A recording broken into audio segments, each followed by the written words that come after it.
بات ہے احساس کی۔ اس قلم نبیلہ عزیز۔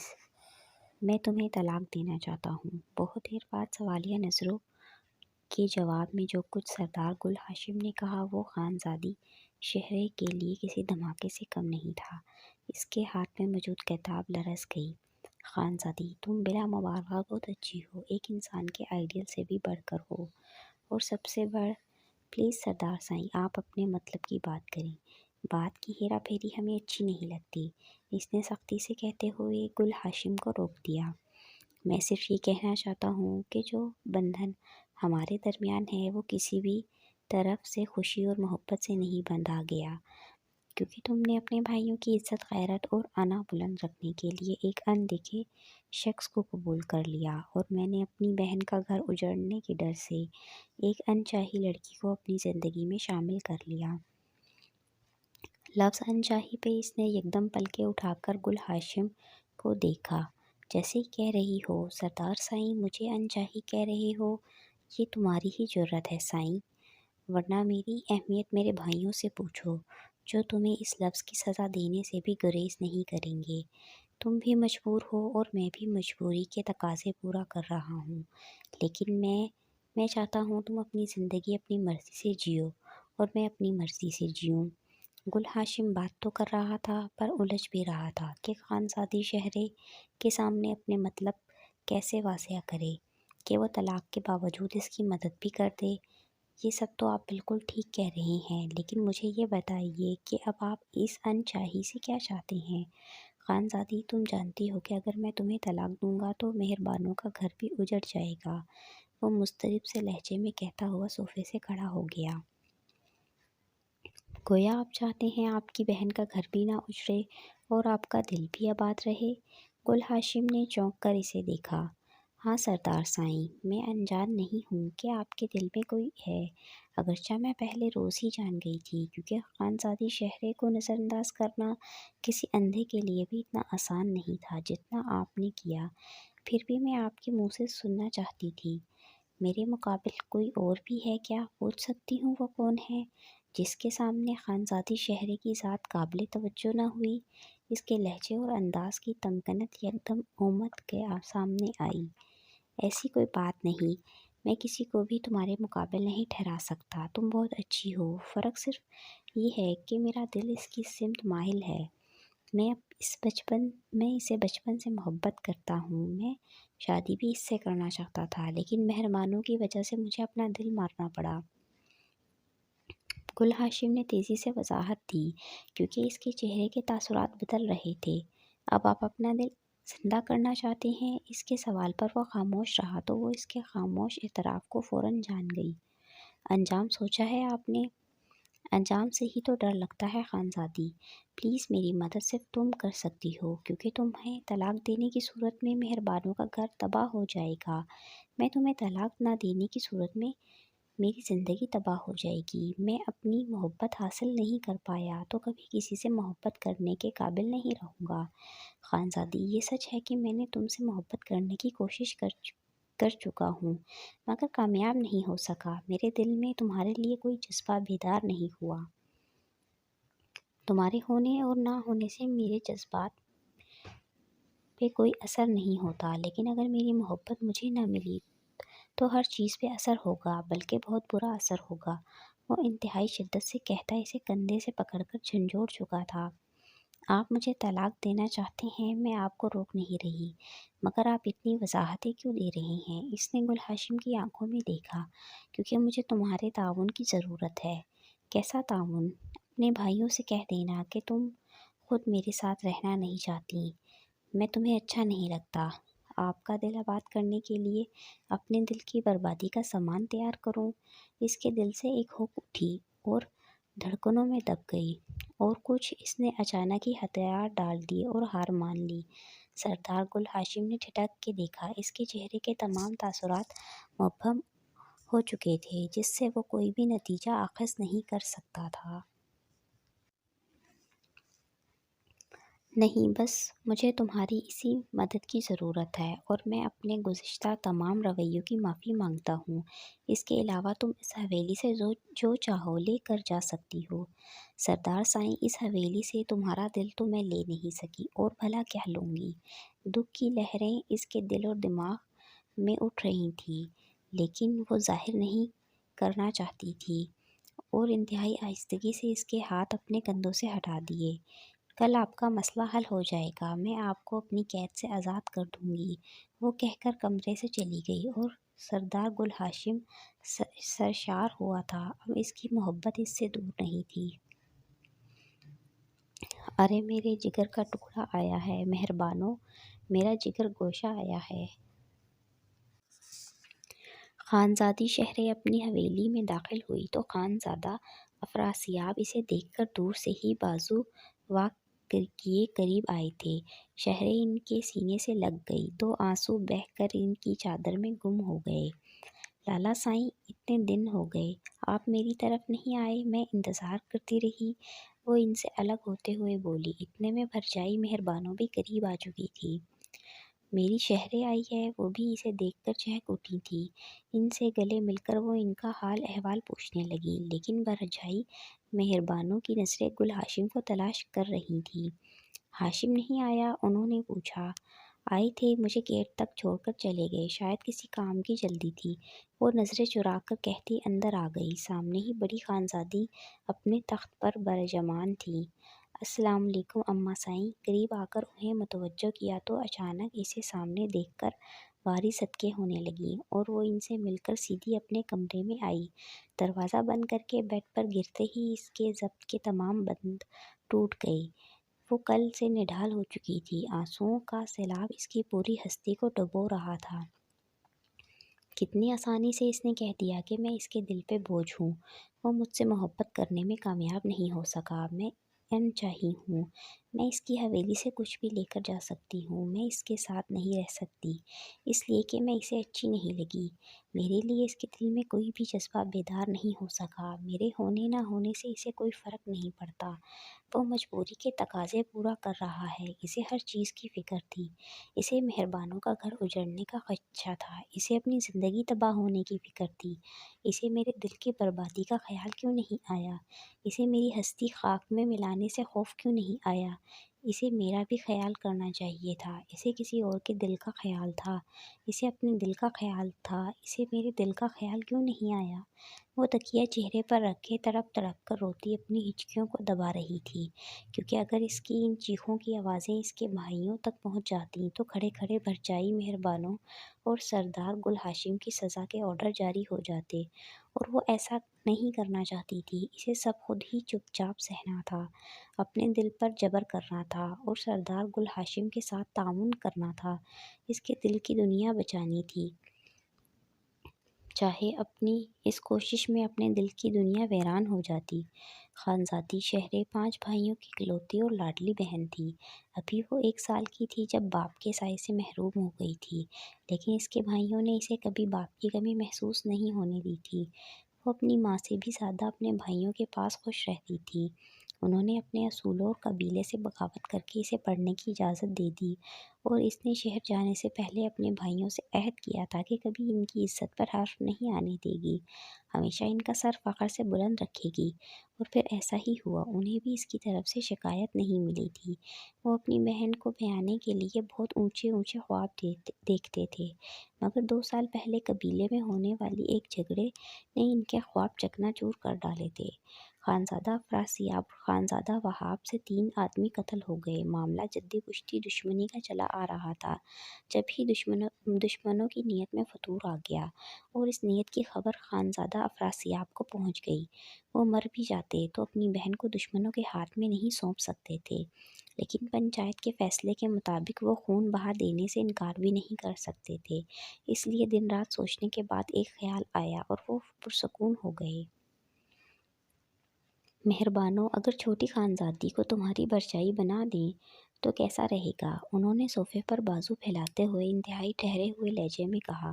مہربانو کا ہاتھ چائے کا کپ اٹھاتے ہوئے تھم گیا۔ یہ کیا کہہ رہی ہیں آپ؟ جو ہم کہہ رہے ہیں تم سن چکی ہو۔ لیکن خان سائیں یہ کیسے ہوگا؟ یہ ایسے ہی ہوگا جیسے ہمارا اور تمہارا نکاح ہوا۔ فرق اتنا ہوگا کہ ہم تمہیں دھوم دھام سے بیاہ کر لائے تھے اور تمہارا بھائی خاموشی سے چھوٹی خانزادی بیانے آئے گا۔ خان خان سائیں پہلے گل ہاشم سے بات تو بس مہربانو، بس ہماری بہن کی شان میں گستاخی مت کرو۔ کیا تمہارے بھائی کے لیے خوش نصیبی نہیں ہوگی کہ خانزادی شہرے اس کی زوجیت میں جائے گی؟ انہوں نے ہاتھ اٹھا کر بیوی کو بولنے سے ٹوک دیا تھا۔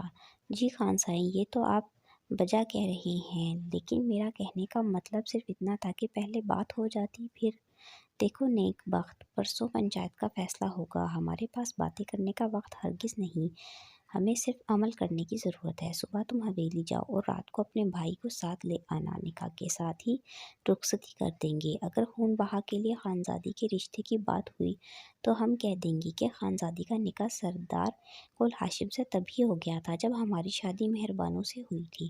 انہوں نے سارا بوجھ مہربانوں کے کندھے پر ڈال دیا اور مہربانوں اندر ہی اندر لرز گئیں۔ انہیں اندازہ تھا کہ گل ہاشم کا جھکاؤ بڑے چچا کی بیٹی ارجمند کی طرف ہے، اس لیے وہ ہچکچا رہی تھیں، لیکن اب کیا ہو سکتا تھا؟ رات بھر وہ سوچتی رہیں اور صبح وہ جب حویلی میں داخل ہوئیں تو گل ہاشم نے بہن کو دیکھ کر خوشی کا نعرہ بلند کیا تھا۔ ہماری مہربانو آپا آئی ہیں۔ وہ خوشی خوشی قریب آیا تھا، لیکن جب تھوڑی دیر بعد مہربانوں نے اپنا مدعا بیان کیا تو گل ہاشم کی ساری خوشی ہوا ہو گئی، وہ یکدم سے دور ہو گیا تھا۔ آپ کیا کہہ رہی ہیں؟ میں یہ کہہ رہی ہوں ہاشم تم نے اس فیصلے سے انکار کر دیا تو خان سائیں مجھے طلاق دے دیں گے، میرا گھر اجڑ جائے گا، میری زندگی برباد ہو جائے گی، میرے بچے مجھ سے چھن جائیں گے۔ اللہ کے لیے ہاشم، میری بات کو سمجھنے کی کوشش کرو۔ مہربانوں اس وقت سخت بے بسی کے عالم میں تھیں۔ وہ دو ہی بہن بھائی تھے اور ابھی بہت چھوٹے تھے جب ماں باپ کی دائمی جدائی سہنا پڑی تھی، لیکن ان کے دادا نے بہت محبت اور لاڈ پیار سے پالا پوسا تھا، بہت توجہ سے ان کی پرورش کی تھی۔ مہربانوں بڑی تھی، اس لیے ان کی شادی کے فرض سے جلد ہی سبکدوش ہو گئے، لیکن وہ گل ہاشم کے دلہن لانے کے خواب سجا رہے تھے اور عنقریب وہ کوئی رسم کرنا چاہتے تھے، لیکن آج مہربانوں کی التجا سن کر پریشان ہو اٹھے تھے اور انہیں مہربانوں کی خاطر گل ہاشم کے سامنے بولنا پڑا تھا۔ ہاشم، اس وقت تمہاری بہن تمہارے گھر سوالی بن کے آئی ہے، اسے تمہاری مدد کی ضرورت ہے، تمہارا انکار اس کی زندگی میں طوفان لا سکتا ہے۔ لیکن دادا جان، میرا انکار میری زندگی میں طوفان لے آئے گا، میں اپنے دل کا کیا کروں گا؟ بیٹا تم اپنے دل سے تو لڑ سکتے ہو، لیکن بہن کے مقدر سے نہیں لڑ سکتے۔ اگر اسے طلاق ہو گئی تو لوگوں کی زبانوں کو کیسے روکو گے؟ دادا جان اسے تحمل اور سلیقے سے سمجھا رہے تھے۔ اگر خانزادہ افراسیاب بہن کے مقدر سے لڑ سکتے ہیں تو میں بھی لڑ سکتا ہوں، میری بہن بھی مجھ پہ بوجھ نہیں ہوگی۔ گل ہاشم اپنے دل کی دنیا بچانے کے لیے کوئی بھی جنگ لڑنے کو تیار تھا۔ تمہاری بہن تم پر کبھی بوجھ نہیں بن سکتی، لیکن تمہاری بہن کی ممتا تم پر ضرور بوجھ بن جائے گی۔ اپنے بچوں سے بچھڑ کر وہ کیسے سکون کی نیند سو سکے گی؟ انہوں نے اسے ہر اونچ نیچ سے آگاہ کرنا ضروری سمجھا تھا اور گل ہاشم مجبوری کے اس جال میں جکڑتے ہوئے پڑپڑانے لگا تھا، لیکن وہ اس کے سوا کچھ کر بھی تو نہیں سکتا تھا، کیونکہ معاملہ نازک رشتوں کا تھا۔ اسے ہتھیار ڈالنا پڑا، دل کو کچلنا پڑا، اپنے خواب، اپنی خواہش، اپنی محبت کو دفن کرنا پڑا، اور کافی حد تک تلخی بھی زبان کا حصہ بن گئی تھی جسے اس نے پہلی رات ہی خانزادی شہرے پر آزمایا تھا۔ نکاح کے بول پڑنے کے ساتھ ہی نہ جانے کون سا الہامی جذبہ تھا جو خانزادی شہرے کے دل پر نازل ہوا اور وہ سردار گل ہاشم کی طرف مائل ہوتی گئی۔ اس کا دل اسے پاگل کیے دے رہا تھا۔ وہ سردار گل ہاشم کی سمت دیکھے بنا چپ چاپ بیٹھی رہی۔ تھوڑی دیر بعد چند لوگوں کی خفیہ موجودگی میں اس کی رخصتی ہوئی، لیکن سردار گل ہاشم کے کمرے میں آ کر اس کے دل کی دھڑکنیں ٹھہر گئیں، کیونکہ اس کے تیور خاصے جارحانہ تھے۔ تمہارے بھائی درندگی کی حد پار کر چکی ہیں، پہلے تو قتل کرتے ہیں، پھر دوسروں کی زندگیاں برباد کرتے ہیں۔ وہ یکدم پھٹ پڑا۔ انہوں نے جان بوجھ کر کسی کو قتل نہیں کیا، محض اپنی جان بچانے کے لیے فائر کرنا پڑی، جس کی زد میں وہ لوگ بھی آ گئے۔ ان کا ارادہ قتل کرنے کا ہرگز نہیں تھا۔ وہ نہ چاہتے ہوئے بھی بول پڑی تھی۔ وہ قتل کریں یا نہ کریں لیکن انسان کو زندہ ضرور دفن کر دیتے ہیں۔ وہ زہر اگل رہا تھا اور خانزادی شہرے حیرت سے آنکھیں پھیلائے اپنے شوہر کے دل میں پلنے والی اپنے بھائیوں کے لیے نفرت دیکھ رہی تھی۔ کسے زندہ دفن کیا ہے انہوں نے؟ شاید تمہیں، وہ چبا کر کہتا اپنے کرتے کے بٹن کھولتا پاس سے گزر کر ڈریسنگ روم میں چلا گیا اور وہ دلہن بنی کمرے کے بیچوں بیچ کھڑی رہی۔ ایک تو سردار گل ہاشم کے خاندان والوں کو اس اچانک آفات کی خبر نہیں تھی اور دوسرے اس کی چچا سائیں کی فیملی ناراضگی کا اظہار کرتے ہوئے اس کی دلہن دیکھنے بھی نہیں آئی تھی۔ آخر انہوں نے اپنی بیٹی کے لیے امید باندھ رکھی تھی جو آج ٹوٹ گئی تھی، اسی لیے نکاح میں شرکت کے لیے دادا جان کے ساتھ چچا سائی ہی گئے تھے۔ وہ کپڑے تبدیل کر کے واپس آیا تو خانزادی شہرے کو ہنوز ایک ہی جگہ کھڑے دیکھ کر ٹھہر گیا اور اس کے سامنے آ رکا تھا۔ یہ بات بھول جاؤ کہ جو راج تم نے اپنے بھائیوں کے دلوں پہ کیا ہے وہی راج تم سردار گل ہاشم کے دل پر کرو گی۔ تمہارا حسن، تمہاری تعلیم، تمہاری جائیداد میرے لیے کوئی معنی نہیں رکھتی، اس لیے کبھی بھی مجھ سے کسی قسم کی توقع مت رکھنا۔ ڈریسنگ روم میں وہ ہے، تم کپڑے بدل سکتی ہو۔ وہ ڈریسنگ روم کی سمت اشارہ کر کے بیڈ کی سمت بڑھ گیا اور وہ حیرت سے گنگ کھڑی دیکھتی رہ گئی تھی۔ کبھی کبھی انسان کے حالات اسے عرش سے لا کر فرش پر پھینک دیتے ہیں، ایسا ہی کچھ خانزادی شہرے کے ساتھ ہوا تھا۔ وہ بھی سردار گل ہاشم کو بنا مانگے ملی تھی جب ہی قدر کھو بیٹھی تھی، ورنہ خانزادوں کا اکلوتا داماد بننا قبیلے کے کئی لوگوں کا خواب تھا۔ وہ لائٹ بجھا کر زیرو پاور بلب آن کر چکا تھا۔ خانزادی شہرے بمشکل قدم اٹھاتی ڈریسنگ روم تک گئی تھی اور آج 2 سال بعد وہ اسے طلاق دینے کا فیصلہ سنا کر خانزادوں کی حویلی واپس چھوڑ گیا تھا۔ ان 2 سالوں میں کبھی بھی خانزادی شہرے نے اسے اپنے حقوق کے لیے کٹہرے میں کھڑا نہیں کیا تھا، کبھی اس کی ستم گری کی نشاندہی نہیں کی تھی، کبھی اس کی بے رخی پر واویلا نہیں کیا تھا۔ ہمیشہ چپ چاپ اس کا ہر رویہ برداشت کیا تھا، شاید اس لیے کہ وہ مہربانوں کی زندگی عذاب نہیں کرنا چاہتی، کیونکہ اسے پتہ تھا اگر خانزادہ افراسیاب کو سردار گل ہاشم کے رویے کی بھنک بھی پڑ گئی تو وہ بھرجائی مہربانوں کا جینا دھوبر کر دیں گے، یا پھر وہ اس لیے چپ سادھ گئی تھی کہ اسے سردار گل ہاشم سے محبت ہو چکی تھی، لیکن اس کے باوجود وہ اسے اپنا بھی نہیں سکی تھی۔ وہ اسے جانے کا حکم سنا چکا تھا، اسے انچاہی قرار دے چکا تھا اور وہ اسی بات پہ روئی جا رہی تھی کہ 2 سال کی رفاقت اور ریاضت کے بعد بھی وہ انچاہی ہی رہی تھی۔ یہ دکھ اسے ہچکیوں سے رلا رہا تھا، یہی احساس تکلیف دے رہا تھا کہ وہ کتنی آسانی سے اسے چھوڑ کر چلا گیا تھا، یہاں تک کہ پلٹ کر دیکھنا بھی گوارا نہیں کیا تھا اور اس کی منجمد حالت پر غور بھی نہیں کر سکا تھا۔ خانزادی، میرے کپڑے کہاں ہیں؟ وہ وارڈروب کھولے کھڑا تھا، یکدم چیخ اٹھا، لیکن پھر اتنی ہی تیزی سے لب بیچ گئے تھے۔ خانزادی کمرے میں کیا اس حویلی میں بھی نہیں تھی؟ کیا بات ہے سائیں؟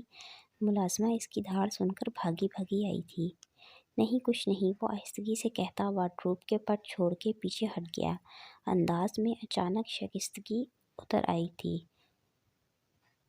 وہ متواتر 2 روز سے اسی طرح سے بے ساختگی میں اسے ہزاروں بار پکار چکا تھا، کبھی چائے کے لیے، کبھی دودھ کے لیے، کبھی تولیے کے لیے اور کبھی کپڑوں کے لیے، لیکن اس کی ہر پکار پر فوراً بھاگ کر آنے والی 2 روز سے ایک بھی پکار پر نہیں آئی تھی۔ وہ ہمیشہ سے محض اسے نیچے دکھانے کے لیے، اسے اپنی کنیز ثابت کرنے کے لیے اپنے کام اسی سے کرواتا تھا، چاہے صرف واسکٹ ہینگ میں لٹکانی ہوتی، ساری ذمہ داری اسی پہ تھی اور وہ اتنی انا رکھنے والی، اتنی پڑھی لکھی ہونے کے باوجود اس کے چھوٹے چھوٹے کام کرنے کے لیے دوڑی جاتی تھی، جس پہ گل ہاشم کو حیرت تو ہوتی لیکن اظہار نہیں کرتا تھا۔ وہ اس کی کنیز بننے میں کوئی آر نہیں سمجھتی تھی کیونکہ وہ اس کا شوہر تھا اور وہ اس کے حقوق جانتی تھی۔ تم تیار نہیں ہوئے ابھی تک؟ دادا جان کمرے میں داخل ہوئے تو اسے یوں بوجھل انداز میں بیٹھے دیکھ کر خفگی سے بولے، میں نہیں جا رہا، آپ چچا سائیں سے کہہ دیجیے گا، مجھے کام سے کہیں جانا پڑ گیا تھا۔ وہ اس وقت چچا سائیں کی حویلی ان کے چھوٹے بیٹے سے ملنے جا رہے تھے جو کل ہی امریکہ سے تعلیم مکمل کر کے لوٹا تھا، لیکن ان سے ملنے سے زیادہ اسے ارجمند کو دیکھنے کی خوشی ہو رہی تھی، لیکن اب وہ خوشی نہ جانے اس بوجھل پن میں کہاں گم ہو گئی تھی۔ صاحبزادے میں جا کر جھوٹ بولوں گا کیا؟ اٹھو، ابھی تھوڑی دیر تک آ جاتے ہیں، تمہاری چچی بھی تمہارا پوچھ رہی تھی۔ تاجدان نے اسے زبردستی ساتھ چلنے کے لیے تیار تو کر لیا، لیکن اس کا موڈ ٹھیک نہیں کر سکے تھے۔ اپنے کزن سے مل کر وہ سب کے درمیان بیٹھ کر بھی اس پر چھائی پسماندگی دور نہیں ہوئی تھی۔ کیا بات ہے، آپ کچھ پریشان لگتے ہیں؟ ارجمن اسے باہر نکلتے دیکھ کر پیچھے چلی آئی تھی۔ نہیں، ایسی کوئی بات نہیں۔ وہ سر جھکائے کھڑا پاؤں کے قریب رکھے گملے کو دیکھنے لگا جو ویرانی کی عروج پر تھا۔ اس کی آغوش خشک پتوں سے بھری ہوئی تھی اور ان پتوں میں ہوا کی سرسراہٹ سے اضطراب برپا ہو رہا تھا، بالکل ایسا اضطراب جیسا سردار گل ہاشم کی ذات میں پھیل رہا تھا، جسے وہ خود سمجھنے سے قاصر تھا۔ آپ کچھ چھپا رہی ہیں شاید؟ کہا نہ کوئی بات نہیں۔ وہ یکدم غصے سے چیخ گیا اور ارجمند کی سمت پلٹا۔ اسے اپنے لہجے اور انداز کی سنگینی کا احساس ہوا۔ I am sorry Khanzadi, I am really sorry. یوں ہی غصے میں پلیز بس کریں، اس سے زیادہ پریشانی کا ثبوت اور کیا ہوگا کہ آپ مجھے خانزادی کہہ رہی ہیں؟ کیا خانزادی اتنی ہی سر پہ سوار ہو گئی ہے؟ ارجمند کا کاٹ دار لہجہ سردار گل ہاشم کو اور بھی بے بس کر گیا۔ سردار گل ہاشم اپنی بے ساختگی اور بے خودی میں وہ اسے خانزادی کے نام سے منتخب کر بیٹھا تھا۔ پلیز ارجمند، آئی ایم سوری، میری طبیعت اس وقت بالکل بھی ٹھیک نہیں۔ میں کیا کہہ رہا ہوں، کیا کر رہا ہوں، مجھے خود علم نہیں۔ تم مائنڈ مت کرو، اور میرا خیال ہے مجھے اس وقت گھر چلنا چاہیے۔ وہ کنپٹی مسلتا ہوا کہہ رہا تھا۔ تھوڑی دیر بعد وہاں سے لوٹ آیا، لیکن حویلی میں جگہ جگہ اس کا عکس دکھائی دے رہا تھا۔ وہ مزید پاگل ہونے لگا۔ سگریٹ پھونکتے ہوئے اس نے سگریٹوں کا ڈھیر لگا دیے تھے، لیکن خانزادی شہرے کی کمی کو بھول نہیں پا رہا تھا۔ اسے بولنے کی کوشش میں نڈھال ہونے لگا تھا۔ دماغ سوچوں کی یلغار سے مسل ہو گیا۔ دادا جان بارہا خانزادی شہرے کی غیر موجودگی کے بارے میں استفسار کر چکے تھے، لیکن گل ہاشم ان کے سامنے اصل بات بتا نہیں پا رہا تھا کہ خانزادی شہرے ہمیشہ کے لیے جا چکی ہے اور وہ اسے طلاق دینے کا سوچ رہا ہے۔ اگر وہ اس بات سے باخبر ہو جاتے تو یقیناً گل ہاشم کو سخت سننا پڑتی، اسی لیے وہ انتظار کر رہا تھا کہ شاید خانزادی شہرے کی طرف سے کوئی پیش رفت ہو۔ وہ تو یہاں سے جا کر بالکل ہی لاتعلق ہو گئی تھی۔ گل ہاشم سے آئندہ کا لائحہ عمل بھی دریافت نہیں کیا تھا۔ سائیں بی بی کا فون ہے۔ وہ ابھی سوچوں میں گم بیٹھا تھا جب ملازمہ کارڈ لیس ہاتھ میں لیے قریب آ گئی اور گل ہاشم نے بے تابی سے ریسیور تھاما۔ السلام علیکم۔ وعلیکم السلام۔ ہاشم کہاں ہوتے ہو؟ مہربانو آپا نے چھوٹتے ہی استفسار کیا۔ گھر ہی ہوتا ہوں، آپ سنائیں۔ میں کیا سناؤں، شہرے اتنے دنوں سے آئی ہوئی ہے، تم نہ ملنے کے لیے آئے ہو نہ ہی فون کیا۔ کوئی جھگڑا تو نہیں ہوا تم دونوں کا؟ ان کے لہجے میں تشویش تھی۔ نہیں، ایسی تو کوئی بات نہیں ہوئی۔ اس وقت وہ کہاں ہے؟ بے ساختہ وہ پوچھ بیٹھا، اور شہربانو آپا نے شہرے کو بلا کر فون اسے تھما دیا۔ کیسی ہو؟ دوسری طرف اس کی مدھم ہیلو کی آواز سن کر گل ہاشم کے دل میں عجیب سا احساس پیدا ہوا تھا۔ وہ الجھ سا گیا۔ ٹھیک ہوں، مختصراً کہتے ہوئے وہ خاموش ہو گئی اور گل ہاشم اس بولتی خاموشی سے دل ہی دل میں جنگ کرنے پہ مجبور ہو گیا۔ آئی ایم سوری، وہ آہستگی سے بولا۔ Sorry for what? بولی سوری فار واٹ؟ وہ نہ سمجھی سے پوچھ رہا تھا۔ میں ابھی تک لالا سائیں سے بات نہیں کر سکی۔ ان فیکٹ آج کل گھر میں ارباب لالا کی شادی کی تیاریاں ہو رہی ہیں۔ اگر میں نے اپنا مسئلہ کہہ دیا تو سب ڈسٹرب ہو جائیں گے، اسی لیے میں نے سوچا ہے اگر آپ مائنڈ نہ کریں تو ارباب لالا کی شادی کے بعد بات کر لوں۔ وہ انتہائی مدھم لہجے میں بات کر رہی تھی۔ ٹھیک ہے، جیسا تم مناسب سمجھو۔ میں فون بند کروں؟ وہ یقیناً بات کرنے سے کترا رہی تھی۔ ایز یو وش، وہ گہری سانس خارج کرتے ہوئے بولا، اور خانزادی شہرے نے اللہ حافظ کہہ کر فوراً رابطہ منقطع کر ڈالا تھا۔ وہ ریسیور کو گھورتا رہ گیا۔ کیا ہے یہ؟ میں خانزادی کو آزاد کرتے کرتے خود عجیب سی قید کا شکار ہوتا جا رہا ہوں۔ اسے بھولنے کی کوشش میں اس کی یاد کو اوڑھنا بچھونا بنا لیا ہے۔ وہ جو پہلو میں رہ کر مجھے دکھائی نہیں دیتی تھی، اب متواتر پہلو کے ایک گوشے میں دھڑکتی ہوئی میں سنائی دیتی ہے۔ اسے اپنی کنیز بناتے بناتے، اسے اپنی زندگی کا حصہ بنا کر اس کا بھی عادی ہو چکا ہوں۔ میں ادھورا ہوں اس کے بغیر۔ سوچ سوچ کر پاگل ہونے لگا تھا، لیکن اپنے دل میں بیدار ہونے والے اس بے نام جذبے اور اس جان لیوا احساس سے دامن نہیں بچا پا رہا تھا۔ اس کی سوچ اس کے خواب اس کے احساس جیسے اسی سے وابستہ ہو کر رہ گئے تھے۔ وہ اس کے احساسات کا مرکز تھی۔ خان سائیں نے آپ کو حویلی بلایا ہے 5 بجے۔ جیپ سے اتر کر قریب آنے والے ملازم نے اسے اطلاع دی تو لمحہ بھر کے لیے سردار گل ہاشم ٹھٹک گیا۔ خیریت تو ہے سائیں؟ یہ تو آپ کو آ کر ہی پتہ چلے گا، ہم کیا کہہ سکتے ہیں؟ ملازم مؤدب انداز میں کھڑا پیغام پہنچا رہا تھا۔ بیٹھ جاؤ، چائے پی کر جانا۔ اس نے ملازم کو بیٹھنے کا اشارہ کیا۔ گستاخی معاف سائیں، مجھے اس وقت کہیں اور بھی کام سے جانا ہے، آپ مجھے اجازت دیں۔ وہ سینے پہ ہاتھ رکھ کے جھکا۔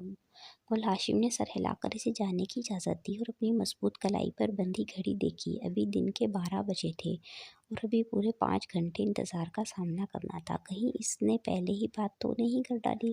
اسے شہرے کی طرف سے خدشہ ہوا اور متواتر 5 گھنٹے وہ عجیب خدشوں اور وہموں کا شکار رہا تھا۔ بڑی مشکلوں سے 5 بجے تھے اور وہ حویلی پہنچا تھا۔ وہاں اس کا استقبال کافی خوش دلی سے کیا گیا۔ کیا حال چال ہے سردار سائیں؟ بڑے مصروف ہوتے ہو؟ خانزادہ افراسیاب اپنے سالے اور بہنوئی سے کافی اپنائیت سے مخاطب تھے۔ آپ جانتے ہیں کہ خاندان اور زمینوں کے بکھیڑوں میں پڑ کے انسان فارغ کب رہ سکتا ہے؟ وہ بھی بے حد سنجیدگی اور متانت سے جواب دے رہا تھا۔ وہ تو سب ٹھیک ہے، مرد کی مردانگی اس کے کام اس کی محنت سے ظاہر ہوتی ہے، لیکن ایسی بھی کیا مصروفیت کہ گھر والی کی خیر خبر بھی معلوم نہ کی جائے؟ گل ہاشم ان کی بات پر چونکا، پھر سنبھل گیا۔ گھر والی اپنے میکے میں ہے، اسی لیے زیادہ پریشانی نہیں، آخر وہ اپنے بھائیوں کے گھر میں ہے۔ سردار سائیں، پھر تو ہر گھر والی اپنے میکے میں ہی اچھی لگتی ہوگی، آخر اس کے بھائیوں کا گھر جو ہوتا ہے۔ ان کا جواب جو معنی رکھتا تھا گل ہاشم اچھی طرح سمجھ چکا تھا۔ بہرحال ہم نے تمہیں اس لیے بلایا تھا کہ ہم ارباب کی شادی طے کر چکے ہیں، ابھی تاریخ طے کرنی ہے۔ تم ہمارے اکلوتے داماد ہو، اس لیے تم سے صلاح مشورہ کرنا تھا۔ ہم سوچ رہے ہیں کل تاریخ بھی طے کر دیں۔ انہوں نے بات شروع کی تو گل ہاشم بھی بغور سنتا رہا۔ باقی 4 بھائی بھی وہیں موجود تھے۔ سردار سائیں کو بڑی بیگم نے بلایا ہے خان سائیں۔ ملازمہ اندر داخل ہوئی، تب گل ہاشم کو مردانے سے نکل کر حویلی کے اندر آنا پڑا۔ السلام علیکم اماں سائیں۔ خانزادی شہرے کی ماں کو جھک کر سلام کیا تو جواباً انہوں نے اس کے ماتھے پر بوسہ دیا تھا۔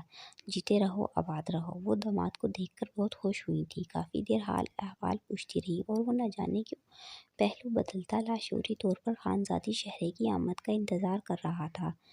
وہ اوپر ہے اپنے کمرے میں، اسے تمہاری آمد کا علم نہیں شاید۔ مہربانو آپا نے آہستگی سے اسے اشارہ کیا تو وہ ٹھٹک گیا۔ دل بے اختیار مچلا کہ اس سے ملنے، اسے دیکھنے اس کے کمرے میں جانا چاہیے، اور جہاں انسان کا دل مچل جائے وہاں سنبھل جانا دشوار ہی ہوتا ہے۔ وہ بھی اپنے قدموں کو نہیں روک سکا تھا۔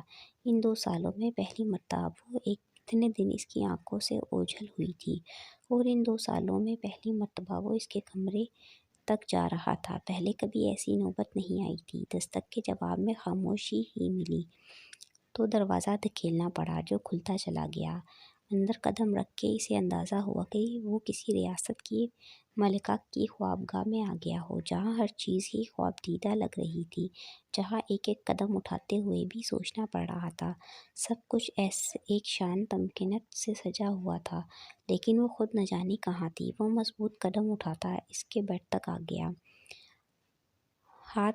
باتھ روم کے دھندلے شیشوں اور دھند کے پردوں سے ملگجی سی روشنی پھوٹ رہی تھی، جس سے اسے اندازہ ہو گیا کہ وہ باتھ روم میں ہی ہے۔ تقریباً 10 منٹ کے انتظار کے بعد وہ بالوں پہ تولیہ لپیٹے باہر نکلی تھی۔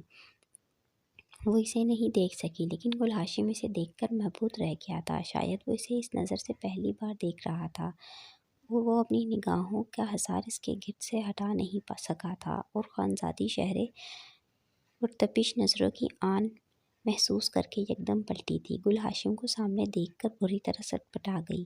آپ یہاں میرے بیڈ روم میں؟ کیوں میں تمہارے بیڈ روم میں نہیں آ سکتا؟ وہ اس کے قریب آ گیا، جبکہ شہرے بکھلا گئی تھی۔ وہ اس وقت شدید تراش خراش کے لباس میں ملبوس تھی، لیکن اس طرح اجازت کے بغیر وہ نامحسوس انداز سے تولیے پر لپٹا بالوں پہ لپٹا تولیہ اپنے کندھوں پر کھینچ چکی تھی، جس کے نتیجے میں انتہائی گھنے سیاہ بال اس کے گرد گٹھاؤں کی مانند بکھر کر اس کی پوری کمر ڈھانپ چکے تھے۔ اجازت لے کر اجنبی کمروں میں جایا جاتا ہے، جبکہ یہ کمرہ تو وہ بات ادھوری چھوڑ کر اس سے قریب سے بغور دیکھنے لگا۔ یہ کمرہ بھی آپ کے لیے ایک اجنبی لڑکی کا ہی ہے۔ آپ کو یہاں آنے سے پہلے کم از کم اپنے اور میرے تعلق کی نوعیت سوچ لینا چاہیے تھی کہ کس موڑ پر پہنچ چکی ہے۔ ہو سکتا ہے میں سوچ کر ہی آیا ہوں، اس نے بے نیازی سے کہتے ہوئے بھیگی زلفوں کو آہستگی سے پیچھے ہٹا دیا۔ اس حرکت سے گل ہاشم کی انگلیوں کی پوریں اس کے رخساروں سے ٹکرائیں تو خانزادی شہرے کرنٹ کھا کے پیچھے ہٹی۔ پلیز آپ ہوش میں تو ہیں؟ وہ اپنے ہاتھوں سے چھوٹتے تولیے کو دوپٹے کی طرح اوڑھنے کی کوشش میں تھی۔ گل ہاشم نے جھٹکے سے اسے اپنے قریب کر لیا۔ میرے ہوش چھین کر کہہ رہی ہو کہ میں ہوش میں تو ہوں؟ جانتی ہو میں کیسے جی رہا ہوں تمہارے بغیر؟ وہ اس کا بھیگا چہرہ دونوں ہاتھوں میں پکڑے ضبط سے اپنی آواز دبا کر بولا تھا۔ شہرے نے چونک کر اس کے آنکھوں میں دیکھا، جہاں اتنے دنوں کی بے قراریاں، بے تابیاں رت جگہ سب بہت واضح رقم تھے۔ میں جان کر کیا کروں گی سردار سائیں؟ وہ اس کی گرفت سے نکلنے لگی۔ تمہیں جاننا ہوگا خانزادی، کیونکہ میری حالت کی ذمہ دار تم ہو۔ میں تمہیں پاگلوں کی طرح پکارتا ہوں، میں تمہیں دیوانوں کی طرح یاد کرتا ہوں۔ میں تمہاری چیزیں چھو کر تمہیں محسوس کرتا ہوں۔ میں رات بھر تنہا بستر پہ سو نہیں پاتا، صرف تمہاری وجہ سے۔ کیوں نہیں سو پاتے؟ کیوں پکارتے ہیں؟ کیوں یاد کرتے ہیں؟ کیوں جی رہی ہیں میرے بغیر اس حال میں؟ بقول آپ کے میں آپ کے لیے ایک انچاہی لڑکی ہوں۔ 2 سال انچاہی بن کے گزار دیے، لیکن پھر بھی آپ سے یہی سننے کو ملا کہ میرے ہونے اور نہ ہونے سے کوئی فرق نہیں پڑتا۔ میرے لیے آپ کے دل میں کوئی جذبہ بیدار نہیں ہو سکا۔ مجھ سے نکاح کرتے وقت آپ کو اپنا دل مارنا پڑا تھا۔ آپ نے مجھ سے محبت کرنے کی کوشش بھی کر کے دیکھ لی، لیکن کامیابی نہیں ہوئی۔ تو پھر اب کیوں مجھے اپنا حال سنا رہی ہیں؟ وہ سختی سے کہتی اس کی گرفت سے دور ہو گئی تھی۔ اب اس لیے سنا رہا ہوں کہ تم سے دور ہو کر مجھے پتہ چلا ہے کہ کبھی کبھی وہ چیز جو ہماری زندگی کے لیے اہم ہوتی ہے، جو ہمیں بن مانگے مل جاتی ہے، لیکن ہم اس کی قدر نہیں کرتے، لیکن کبھی ہمیں احساس نہیں ہوتا کہ وہ چیز کتنی ضروری ہے، جو اللہ تعالیٰ نے خود بخود عنایت کر دی ہے۔ اگر وہی چیز ہم ایڑیاں رگڑ رگڑ کر مانگتے اور اللہ تعالیٰ ہمیں وہ چیز نہ دیتا، تب احساس ہوتا کہ وہ چیز کیا ہے۔ اور اس حقیقت سے یہ ظاہر ہوتا ہے کہ ہم اللہ تعالیٰ کی نوازشوں سے منہ موڑ رہے ہیں اور اس کے کرم، اس کی عنایت کے شکر گزار نہیں ہیں، نہ شکرے ہیں۔ وہ کافی مضبوط اور پرسکون انداز سے بات کر رہا تھا۔ شہرے نے ٹھٹک کر اسے دیکھا۔ یہ بات آپ کو اب معلوم ہوئی ہے کہ ہم بن مانگے ملنے والی چیز کی قدر نہیں کرتے؟ وہ بیڈ سے اپنا دوپٹہ اٹھا کر اپنے شانوں پر پھیلا چکی تھی۔ ہاں اب معلوم ہوئی ہے۔ شاید تم 10 سال اور بھی ملازموں کی طرح میرے پاس رہتی، میری ہر چیز کا خیال رکھتی، ملازموں کی طرح بھاگ بھاگ کر کام کرتی، اپنا آپ میری خاطر ہلکان کر لیتی، تب بھی مجھے احساس نہ ہوتا کبھی، کیونکہ جو چیز انسان کی دسترس میں ہو وہ اس کی پرواہ نہیں کرتا۔ جو چیز نظر کے سامنے ہو اسے دیکھنے کے قابل نہیں سمجھتا، لیکن جب وہی چیز چھن جائے تو پتہ چلتا ہے وہ ہمارے لیے کیا مقام، کیا اہمیت رکھتی تھی۔ میں 2 سال تمہاری قدر نہیں جان سکا، کیونکہ 2 سال تم ہر لمحہ ہر گھڑی میرے قریب رہی ہو، لیکن ان 2 ہفتوں میں میری زندگی تمہارے بغیر اس قدر ویران اور بدصورت ہو گئی تھی کہ مجھے تمہاری قدر، تمہاری اہمیت کا احساس ہو گیا۔ اور تم جانتی ہو احساس محبت کا دوسرا نام ہے۔ انسان کو ہمیشہ اس سے محبت ہوتی ہے جس کا احساس ہوتا ہے، بنا احساس کے محبت ہو ہی نہیں سکتی۔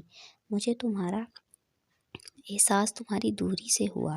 اس نے خانزادی شہرے کا ہاتھ پکڑ کر نرمی سے اپنے ہاتھ میں دبایا۔ لیکن مجھے آپ کے احساس کی کوئی ضرورت نہیں۔ وہ رخ موڑ کر اپنے آنسو چھپانے کی کوشش کرنے لگی۔ کیا تمہیں میری محبت کی بھی ضرورت نہیں؟ گل ہاشم نے اس کا چہرہ اپنی سمت موڑا۔ پلیز آپ یہاں سے چلے جائیں، میں بہت جلد خلا کے لیے کہہ دوں گی لالا سائیں کو۔ آپ پر کوئی الزام نہیں خانزادی، میں اپنی زندگی خود سے جدا نہیں کر سکتا، میں تمہیں کبھی طلاق نہیں دے سکتا، تم میری ہو، تمہیں میری ہی رہنا ہے۔ کیوں؟ آپ کی محبت وہ کہاں جائے گی؟ اس نے تلخی سے کہا۔ وہ محبت نہیں تھی، شاید وہ بچپن کا ساتھ تھا، انسیت تھی جسے میں محبت کا نام دے بیٹھا، کیونکہ اگر وہ محبت ہوتی تو میں یوں 2 سال اتنی آسانی سے اس کے بغیر کیسے گزار سکتا تھا۔ بلکہ محبت تو یہ ہے جس کے بغیر 2 ہفتے بھی مجھے 2 صدیوں کا سفر لگ رہے ہیں۔ ان 2 ہفتوں میں تمہیں دیکھنے کی کتنی بے قراری تھی، کتنا بے چین تھا تم سے ملنے کے لیے، تم بھی اندازہ نہیں کر سکتی میں نے یہ 15 دن کس طرح گزارے ہیں۔ لیکن میں آپ سے محبت نہیں کرتی، وہ سختی سے بولی اور گل ہاشم مسکرا دیا۔ خانزادی شہرے نے اسے الجھ کر استفہامیہ نظروں سے دیکھا۔ تمہاری محبت میں پہلے روز ہی تمہاری آنکھوں میں دیکھ چکا تھا۔ بڑی بڑی آنکھوں کا یہی تو فائدہ ہوتا ہے، سب کچھ عیاں کر دیتی ہے، اس نے شہرے کی خوبصورت آنکھوں میں جھانک کر شرارت سے کہا۔ شٹ اپ، مجھے ایسا مذاق پسند نہیں، وہ غصے سے کہتی اپنا ہاتھ چھڑا کر دور چلی گئی۔ گل ہاشم نے پہلی بار اس کا یوں برہم انداز دیکھا تھا، وہ غصے اور آنسوؤں کو ضبط کرنے کی کوشش میں سرخ ہو چکی تھی۔ وہ اسے دلچسپی سے دیکھ رہا تھا جو تیزی سے برش پھیرتی اپنے بال سنوار رہی تھی۔ یار اب معاف بھی کر دو، مجھے تو منانا بھی نہیں آتا۔ اس نے آئینے کے سامنے کھڑی شہرے کو عقب سے باہوں میں بھر لیا تھا اور اس کے بالوں سے اٹھنے والی مسحور کن خوشبو کو اپنی سانسوں میں جذب کرنے لگا۔ گھر چلو، تمہاری ساری ناراضگی، ساری شکایتیں دور کر دوں گا اور آئندہ خطاؤں سے توبہ کر لوں گا، وہ سرگوشی میں کہتا خانزادی شہرے کو اپنے حلقے میں جکڑے اسے پاگل کرنے کے در پہ تھا۔ چپ کیوں ہو؟ اس نے دوبارہ سرگوشی کی لیکن کوئی جواب نہ ملا تو اس نے آہستگی سے بازو ہٹا کر شہرے کو اپنی سمت موڑ لیا۔ اس کا چہرہ آنسو سے بھیگا ہوا تھا۔ پلیز خانزادی، اس طرح رو کر مجھے اور زیادہ احساس مت دلاؤ، میں اپنی غلطی کا اعتراف کر چکا ہوں، تم سے معافی بھی مانگ رہا ہوں۔ اگر تمہارا دل میری طرف سے صاف نہیں ہو رہا، تم مجھے معاف نہیں کرنا چاہتی تو مت کرو، میں تم پر کوئی زور زبردستی نہیں کر سکتا نا۔ وہ بات کرتے ہوئے بے حد سنجیدہ ہو چکا تھا، چہرے کے تاثرات بھی سنجیدگی لیے ہوئے تھے۔ میں تمہیں طلاق نہیں دینا چاہتا، میری زندگی تم سے وابستہ ہے، لیکن اگر تم ایسا نہیں چاہتی ہو تو مجھے بتا دینا، میں طلاق کے کاغذات تیار کر لوں گا۔ وہ کہہ کر پلٹ گیا مگر شہرے نے بے اختیار تڑپ کر اس کے کرتے کو پکڑ لیا تھا۔ ابھی وہ اس کی سمت پلٹا ہی تھا کہ وہ دھواں دار ہچکیوں سے روتی بلکتی اس کے سینے سے لگ گئی۔ گل ہاشم کی روح تک شانت ہو گئی تھی، اسے پتا تھا وہ 2 سالوں کا رکا ہوا سیلاب بہا رہی ہے، اتنے عرصے سے جمع شدہ غبار نکال رہی ہے۔ وہ اس غبار کے بعد بھی بہت کچھ واضح ہو سکتا ہے، سب کچھ واضح ہو سکتا ہے۔ بہت دیر بعد وہ اس کے بازوؤں کا حصار محسوس کر کے چپ ہو گئی اور پیچھے ہٹنا چاہا۔ اس نے آہستگی سے اس کے بالوں میں ہاتھ پھنسائے، وہ سمٹ گئی۔ گھر چلیں، اس نے خانزادی شہرے کا چہرہ اونچا کر کے کہا۔ اس نے آہستگی سے سر اسبات میں ہلا دیا۔ میں نیچے انتظار کر رہا ہوں، تیار ہو کر آ جاؤ۔ مسکراتا ہوا کمرے سے نکل گیا۔ خانزادی شہرے نے اپنا چہرہ آئینے میں دیکھا جو گلاب کی مانند کھل رہا تھا، جس پر محبت اور چاہت کی پہلی پہلی بہار کا عکس تھا، اور اسے اعتراف کرنا پڑا کہ جو کام کوئی بھی جذبہ نہیں کر سکتا وہ کام احساس کا جذبہ کر سکتا ہے۔ احساس ہر جذبے پر حاوی ہے۔ کسی سے نفرت کرتے کرتے اگر ہمیں اپنی اس نفرت کا احساس ہو جائے تو وہ احساس نفرت کے جذبے کو بھی مار دیتا ہے۔ ختم شد۔